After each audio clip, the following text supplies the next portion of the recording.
Hola, muy buenos días. Durante este video, mi equipo y yo les presentaremos el contrato de seguro de asistencia en viaje. Sin más que decir, ¡comencemos! Antes de comenzar directamente con la definición, hay que mencionar que el fenómeno de la globalización y la creciente movilidad de las personas han convertido el contrato de seguro de asistencia en viaje en un instrumento jurídico y económico de fundamental importancia, tanto para el comercio internacional como para la seguridad individual. Este contrato, lejos de ser una simple extensión de las pólizas de salud tradicional, constituye un mecanismo de prevención diseñado específicamente para mitigar los riesgos inherentes a los desplazamientos fuera del lugar de residencia habitual. Su relevancia se acentúa en un contexto como el mexicano, donde la legislación especializada debe armonizar los principios del derecho mercantil con las necesidades logísticas y sanitarias del viajero moderno. Después de esta pequeña introducción, hay que mencionar que desde la perspectiva de la doctrina jurídica mexicana y la teoría general del seguro, el contrato de seguro de asistencia en viaje se define como un contrato de adhesión, de carácter mercantil, a través del cual el asegurador o la compañía de asistencia se obliga, mediante el pago de una prima única por parte del tomador, a resarcir un daño o a pagar una suma de dinero, o, en el caso específico de asistencia, a prestar un servicio, ya sea médico, legal o logístico, dentro de los límites y condiciones pactadas en la póliza, una vez que se produce el evento incierto y futuro denominado siniestro, enfermedad, accidente, pérdida de equipaje, entre otros, ocurrido durante el periodo de la vigencia y dentro de la zona geográfica delimitada del viaje. La característica distintiva de este contrato es que no solo garantiza una indemnización económica, sino que la prestación principal es la ejecución de una acción o servicio inmediato, la asistencia en sí misma, en un lugar y tiempo donde el asegurado se encuentra vulnerable, fuera de su residencia habitual. El contrato de asistencia en viaje es considerado un contrato típico, aunque con particularidades de servicio. Su naturaleza es típica porque su estructura fundamental y operacional están expresamente reguladas por la Ley sobre el Contrato de Seguro. Si bien la modalidad específica de asistencia en viaje no está definida de manera aislada en todos los cuerpos legales como un seguro puro, la base jurídica de la relación es un contrato de seguro de daños o de personas, regulado en el ordenamiento jurídico mexicano. La actividad de las empresas que otorgan estas coberturas, ya sean aseguradoras o instituciones de fianzas cuando aplique, está sujeta a la Ley de Instituciones de Seguros y de Fianza, y por la propia ley sobre el contrato de seguro.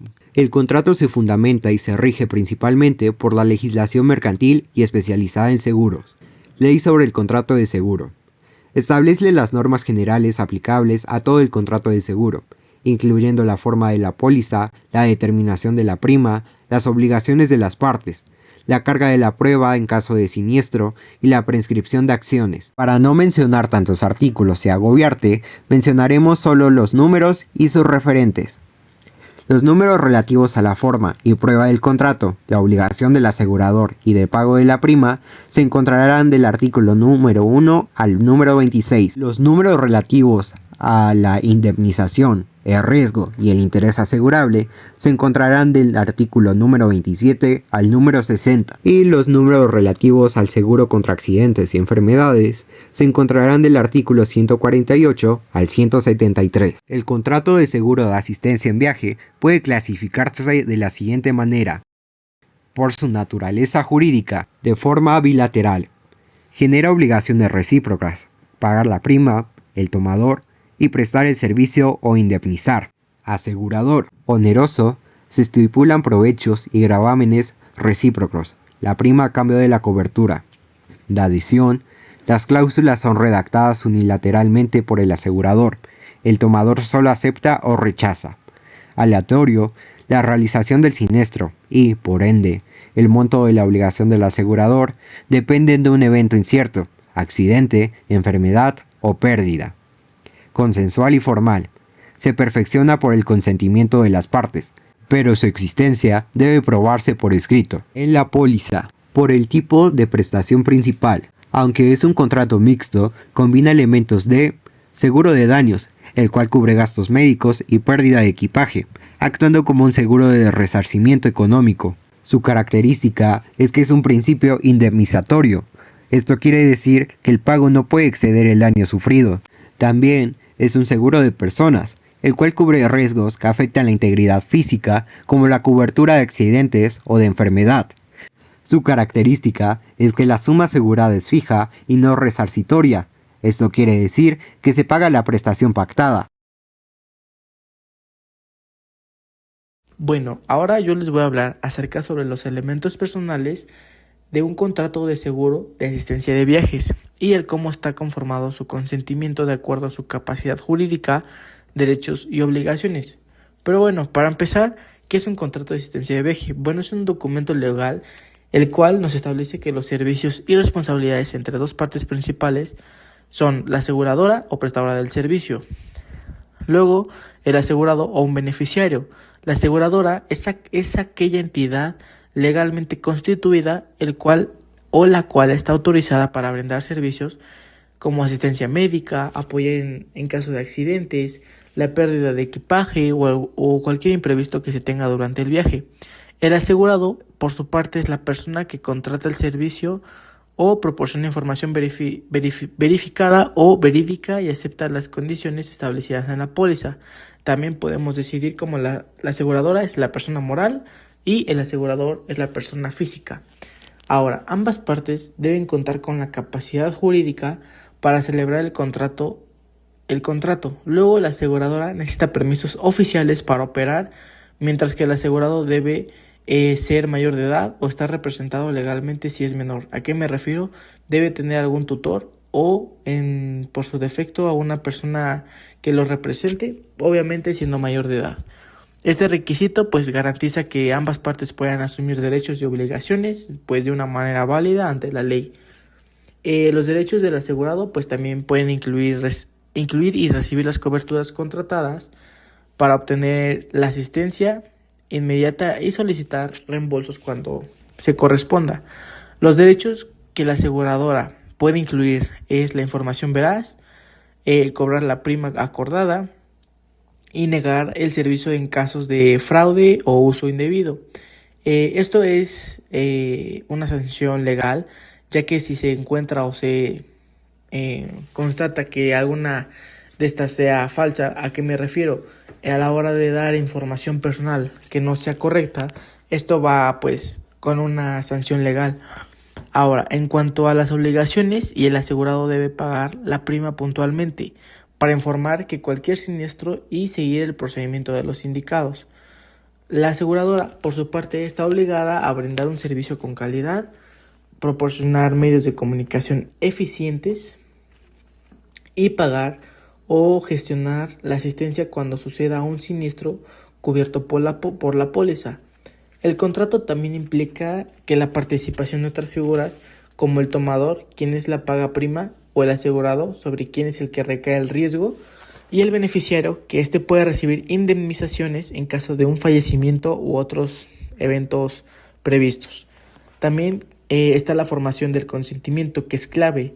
En los contratos de adhesión, el asegurado pues se adapta o acepta las condiciones redactadas por la aseguradora, entre otras cosas, al igual que el consentimiento puede formalizarse mediante personas o firmas físicas o digitales, siempre libre de errores o engaños o coerción. La duración del contrato se establece en la póliza y normalmente inicia antes del viaje y concluye al terminar el periodo contratado. También puede existir motivos o terminación como el vencimiento natural o el mutuo acuerdo, o ya sea el fraude o un incumplimiento dentro de las obligaciones. Finalmente, pues el contrato incluye disposiciones donde ambas partes deben incluir o declarar que lo comprendido de las condiciones pues esté asegurado a toda la información proporcionada que sea verdadera. Algunos artículos que puedo mencionar es que sobre la ley o sobre la formación del contrato y el consentimiento, el artículo 18 que dice que es la perfección del contrato y adaptación por parte de la aseguradora, y el artículo 19, propuesta y aceptación y el cómo se forma el consentimiento, y el artículo 22 son contratos por escrito. Esto es de acuerdo a la ley del contrato de seguros. Sobre la póliza de documentación tenemos los artículos 20, 21 y 24 que nos dicen que tenemos la obligación de entregar la póliza, tenemos que tener un contenido mínimo de la póliza y un alcance de la obligación asumida por el asegurador. Ahora hablaremos del elemento real. Seguro has escuchado hablar de la asistencia de viaje o el seguro de viaje, pero ¿sabes exactamente qué estás contratando? Hoy vamos a desglosar el objeto real del contrato de asistencia de viaje y por qué es una pieza clave en una planificación de un viaje. Su propósito central es la prestación de servicios inmediatos y específicos ante un imprevisto. Imagina, estás en otro país, te enfermas o pierdes tu documentación. No necesitas esperar un cheque, necesitas ayuda ahora. El contrato obliga al prestador a darte esa solución práctica en el lugar y el momento de la eventualidad. Hablaremos de 3 puntos en específico: el contrato y la obligación de la aseguradora, la póliza y por último la prima del seguro. El contrato es el acuerdo donde la empresa de asistencia se obliga, a cambio de un precio, a proporcionar esa ayuda al beneficiario en situación de necesidad. Su finalidad es proveer soluciones directas, ya sean médicas, legales o logísticas, en el extranjero, y al igual que un seguro, para fines probatorios y de certeza jurídica, este contrato, junto con sus condiciones, debe constar por escrito. El documento que lo formaliza es el certificado de asistencia o póliza. Este debe de ser entregado obligatoriamente y contiene toda la información clave para poder usar el servicio. Presta mucha atención a esto porque es lo que debes revisar antes del viaje. Debe identificar claramente a las partes, tú y la empresa, el objeto de la asistencia y crucialmente la naturaleza de los servicios garantizados. Revisa coberturas como asistencia médica, repatriación o asistencia legal. Además, tiene que establecer la vigencia, inicio y fin, los límites de cobertura, por ejemplo, esos $100, el precio pagado y las temidas cláusulas de exclusión. Finalmente, y lo más importante en una emergencia, el procedimiento de uso y el número de contacto. La obligación esencial del contratante es el pago del precio de la asistencia o prima. Este pago es un elemento esencial para que la cobertura se active y se mantenga vigente. Generalmente es una condición previa que el precio esté liquidado antes de la fecha de inicio del viaje. Sin pago no hay asistencia activa. A favor del consumidor. En caso de duda sobre la interpretación de alguna cláusula, esencialmente en estos contratos de adhesión, la ley establece que la duda se debe resolver en sentido más favorable para ti, el beneficiario. En México tienes organismos de apoyo, dependiendo de la naturaleza específica del prestador. La Conducef o la Profeco pueden intervenir para mediar, emitir dictámenes y defender tus derechos como usuarios de estos servicios. Elemento formal. Debe ser elaborado por medio escrito o verbal. Pero antes, debemos saber qué es un contrato de seguro. Es una herramienta para transferir el riesgo de una persona a una entidad especializada a cambio de un pago, proporcionando estabilidad y certidumbre económica. La doctrina coincide en que el contrato de seguro es, por regla general, un contrato consensual, lo que significa que se perfecciona mediante el simple acuerdo de voluntades entre asegurado y aseguradora.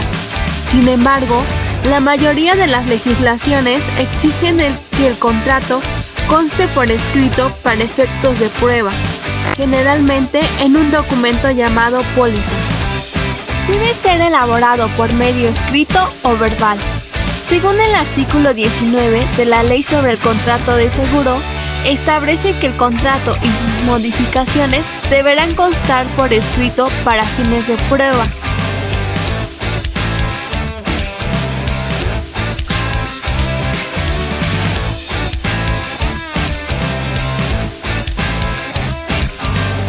¿Qué debe contener la póliza? Datos de las partes, nombres y domicilios de los contratantes, aseguradora y tomador. Firma de la empresa aseguradora para validar el documento. Objeto del seguro. La designación de la cosa o de la persona asegurada.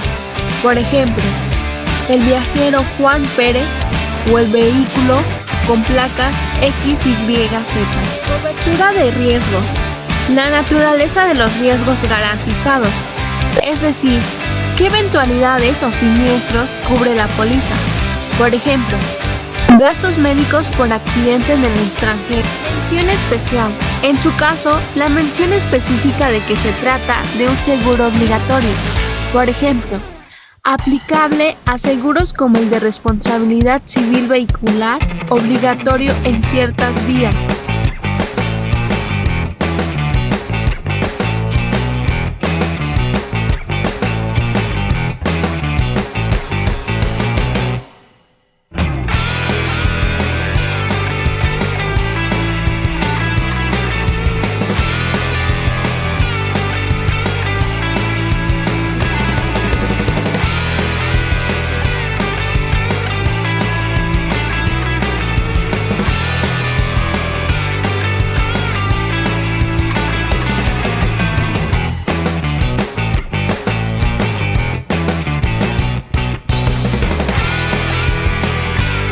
El contrato de seguro de asistencia de viajes es un contrato mercantil cuyo objetivo es proteger al viajero ante emergencias durante su viaje. Su terminación puede darse por diversas causas previstas en la Ley sobre el Contrato de Seguro, el Código de Comercio y de manera supletoria el Código Civil del Estado de Puebla.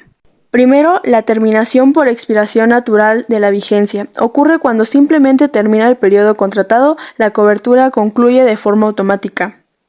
Segundo, la terminación por falta de pago de la prima. Si el asegurado no paga, la aseguradora puede suspender la cobertura y después dar por terminado el contrato. Sin prima no hay obligación para la aseguradora. Número 3. La cancelación anticipada por voluntad del asegurado. El asegurado puede pedir la terminación antes de iniciar el viaje. Generalmente se devuelve la prima si la vigencia no ha empezado, aunque algunas aseguradoras descuentan gastos administrativos. Número 4. La rescisión por incumplimiento. Puede deberse a incumplimiento del asegurado, como falsedad o fraude, o del asegurador, como negar injustificadamente el servicio. En estos casos, el contrato se termina y pueden existir indemnizaciones. Número 5. La terminación por imposibilidad de la prestación. Cuando un hecho externo e inevitable hace imposible brindar la asistencia, como guerras, desastres naturales o restricciones sanitarias, ninguna parte es responsable y el contrato se extingue. Número 6. La terminación por mutuo consentimiento. Cuando ambas partes acuerdan dar por terminado el contrato, siempre por escrito y sin siniestros en curso. Finalmente, la nulidad del contrato, que significa que el contrato se considera inválido desde el inicio. Esto ocurre por vicios del consentimiento, incapacidad, objeto ilícito o falsedad grave. En la nulidad normalmente se devuelven las prestaciones. En resumen, estas formas de terminación buscan proteger tanto al asegurado como a la aseguradora y asegurar que el contrato cumpla con su función principal, ofrecer asistencia real y válida durante el viaje. Este es un ejemplo de un contrato de seguro de asistencia en viaje, identificado con la póliza número 457 AB 2025. En él participan dos partes, la aseguradora global Travel Care S.A. y la asegurada María López Hernández. Primero se establece el objetivo del seguro, que consiste en brindar asistencia y cobertura durante el viaje. Después se indica la vigencia, que va del 15 al 30 de julio de 2025, únicamente para un viaje a España y a Francia. El contrato también detalla las coberturas incluidas, como asistencia médica, repatriación, pérdida de equipaje y asistencia legal, cada una con sus límites. Posteriormente, se mencionan las exclusiones, que son situaciones que no estarán cubiertas, como enfermedades preexistentes, deportes de riesgo o uso de sustancias. Se señala la prima, es decir, el costo del seguro, que en este caso es de $65. Luego se describen las obligaciones de la asegurada, como notificar emergencias y presentar documentos, y las obligaciones de la aseguradora, como brindar atención inmediata y cubrir gastos. También aparece la cláusula de cancelación, permitida solo antes del viaje, y finalmente, la ley aplicable que regula el contrato. El documento concluye con las firmas de ambas partes, lo que confirma su consentimiento y la validez del acuerdo.